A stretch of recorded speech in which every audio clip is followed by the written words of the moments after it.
Bonjour chers camarades boursicotteurs, j'espère que vous allez bien. Sans surprise, avec les chutes boursières des dernières semaines, tout porte à croire que nous nous dirigeons vers un bear market. La vérité, c'est que tous ceux qui sont en bourse depuis quelques mois seulement n'ont jamais vécu de bear market. Alors, qu'est-ce que ça veut dire être en bear market? Pourquoi sommes-nous dans cette situation? Et à quoi devriez-vous vous attendre en termes de souffrance supplémentaire?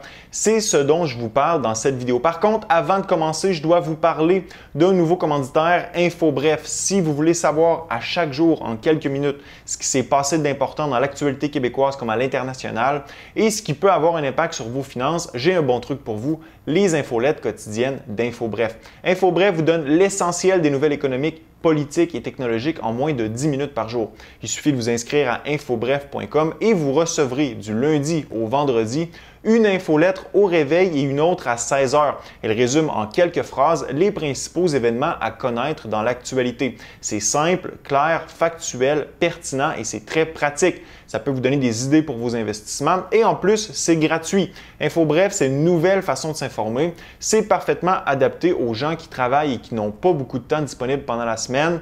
J'en suis moi-même un fidèle lecteur. Je vous invite à les essayer. Inscrivez-vous gratuitement à infobref.com.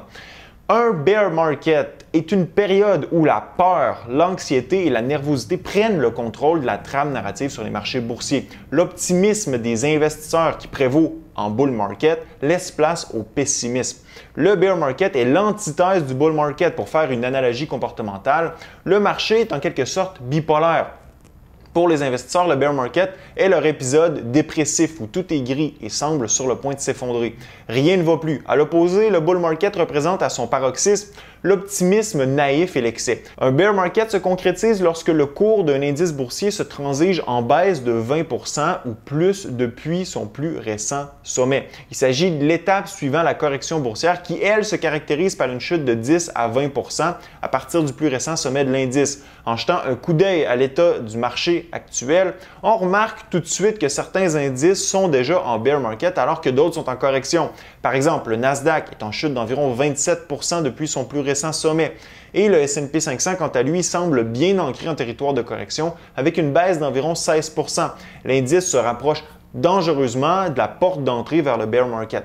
Cependant, au niveau des indices, on ne peut voir que la pointe de l'iceberg. Un bear market peut causer des dommages beaucoup plus importants que ce qui apparaît à la surface. En regardant sous le niveau de l'eau, c'est là qu'on réalise l'ampleur des dégâts que peut causer un bear market.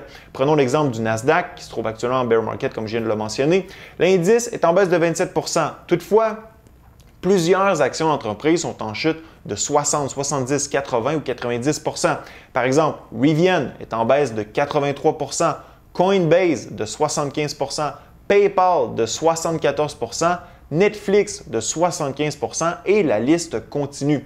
Qu'est-ce qui peut causer un bear market? N'importe quel événement ayant le potentiel de perturber la croissance mondiale et donc d'affecter les revenus des entreprises. Récemment, ce qui cause la panique sur les marchés financiers, c'est le resserrement de la politique monétaire par la Réserve fédérale américaine.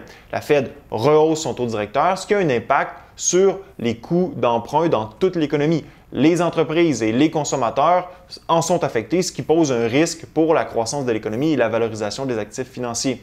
Pour ceux qui doutaient encore de l'impact qu'a la Réserve fédérale américaine sur les marchés, eh bien, vous êtes servis. Le même genre de crise boursière s'était produit en 2018 après que la Fed ait resserré sa politique monétaire de façon agressive. Les commentaires de Jérôme Powell en octobre 2018 avaient donné la frousse aux investisseurs et la bourse était tombée de près de 20 %. Et là, rebondit seulement après que la Fed ait stoppé ses hausses de taux quelques mois plus tard.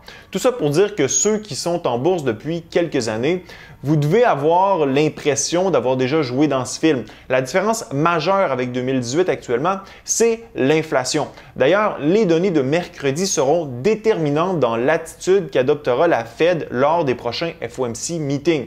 Si les données de l'inflation démontrent que celle-ci est en train de fléchir, bonne nouvelle. Ça veut dire que la Fed n'aura pas à faire plus que ce qui est prévu actuellement et qu'elle est en quelque sorte sur la bonne voie. Par contre, si l'inflation continue de s'accélérer, préparez-vous au pire. Vous pensez que vous avez vu du rouge en bourse jusqu'à maintenant. Si mercredi, l'inflation dépasse à la hausse les anticipations des analystes, vous allez avoir un réel carnage. Pourquoi? Simplement parce que ce serait un signal d'alarme pour la Fed qu'elle doit être plus agressive encore dans son combat contre l'inflation. Une hausse de 75 points de base pourrait revenir dans le portrait et la séquence de hausse de 50 points de base pourrait passer de 2 ou 3 à 3, 4 ou 5. Un élément d'incertitude qui devrait faire plonger les marchés davantage. Maintenant, c'est de savoir pendant combien de temps la bourse va se comporter ainsi et où la chute va-t-elle s'arrêter. Pour répondre à ces deux questions, je suis allé étudier tous les bear markets depuis 1956. Le graphique à l'écran présente 3 statistiques pour chacun des 11 bear markets s'étant déroulés depuis 1956. La barre bleue foncée du diagramme représente le nombre de mois pendant lesquels la bourse a chuté. En d'autres mots, il s'agit de la période de temps entre le plus récent record et le niveau le plus bas que la bourse a atteint avant de rebondir. En moyenne, pour ces 11 bear markets, la descente a duré 12 mois. La plus longue étant celle de la dot-com bubble avec 31 mois et la plus courte, celle de la pandémie en 2020 avec 1 mois. La deuxième barre du graphique, celle en bleu pâle, affiche l'ampleur de la chute boursière en pourcentage. En moyenne, au cours de ces 11 bear markets, la chute boursière a été de 34 %. La plus importante s'est déroulée en 2008 avec une baisse de 56 % et la plus faible de 20 % en 1990, soit le minimum à atteindre pour entrer dans la catégorie bear market. Finalement, la barre orange du graphique représente la reprise en nombre de mois, soit le temps que la bourse a pris pour battre un nouveau record après avoir atteint le creux du bear market. La reprise la plus longue a été en 1973 avec 69 mois, soit presque 6 ans, et la plus courte en 1980 avec 3 mois. À la lumière de ces statistiques, on peut dire que nous ne sommes pas sortis du bois. Premièrement, le S&P 500 est toujours officiellement en correction. La frontière pour entrer en territoire bear market n'a pas encore été atteinte et si c'est le cas, si elle est atteinte, la chute pourrait se poursuivre pour encore une dizaine de points de pourcentage. Deuxièmement, la bourse chute depuis janvier, soit depuis 4 mois. Si on se fie aux statistiques que je viens de vous présenter, le bear market moyen dure environ 1 an, ce qui veut dire que la souffrance pourrait perdurer encore pour quelques mois. Troisièmement, si vous comptez sur une reprise, faites vos prières le soir avant de vous coucher parce que rien ne nous indique pour l'instant qu'un revirement durable est possible. Un mot sur le Nasdaq qui lui est en bear market. Le sang risque de continuer à couler. Lors de la dot-com bubble, le Nasdaq a chuté de 78 % sur 2 ans et demi environ. Ça ne veut pas dire que ce scénario va se reproduire, mais c'est simplement pour vous démontrer que tout est possible. Qu'est-ce qui nous indique que nous nous dirigeons vers un bear market? Un argument pourrait être fait comme quoi nous n'avons pas eu de réel bear market depuis 2008. Qu'est-ce que je veux dire par là? L'épisode de 2020 était assez hors du commun en termes de durée de la chute boursière et de la reprise. La réponse des autorités fiscales et monétaires a été tellement puissante que le bear market a eu des allures de flash crash, soit une chute soudaine accompagnée d'un rebond quasi immédiat. Pour cette raison, certains avancent que 2020 n'était pas vraiment un bear market et que les marchés sont dus pour en connaître un vrai. Ensuite, les données économiques semblent pointer vers un ralentissement de l'activité économique, ce qui inévitablement se répercute sur les actions d'entreprise. Il y a aussi la Fed qui hausse son taux directeur, comme je l'ai mentionné, ce qui, plus souvent qu'autrement, provoque une chute importante des cours boursiers. Comment réagir en ces temps tumultueux en bourse? Pour ma part, la meilleure stratégie reste de ne rien faire. J'ai accumulé un peu de liquidités, mais je ne compte pas les déployer pour l'instant.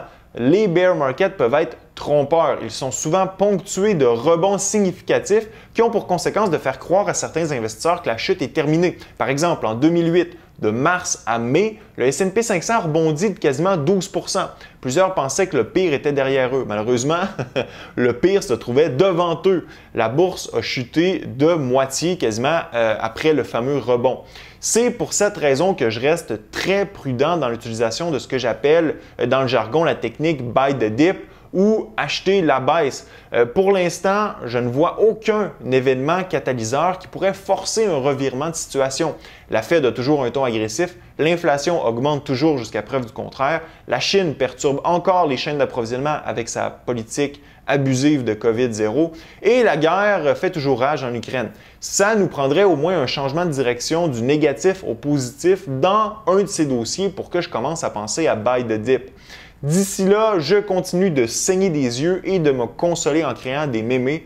En terminant, laissez-moi savoir dans la zone commentaire si vous pensez que le S&P 500 est sur le point d'entrer en bear market et jusqu'à quel niveau la bourse va chuter selon vous. Ce fut un plaisir d'être avec vous. À la prochaine.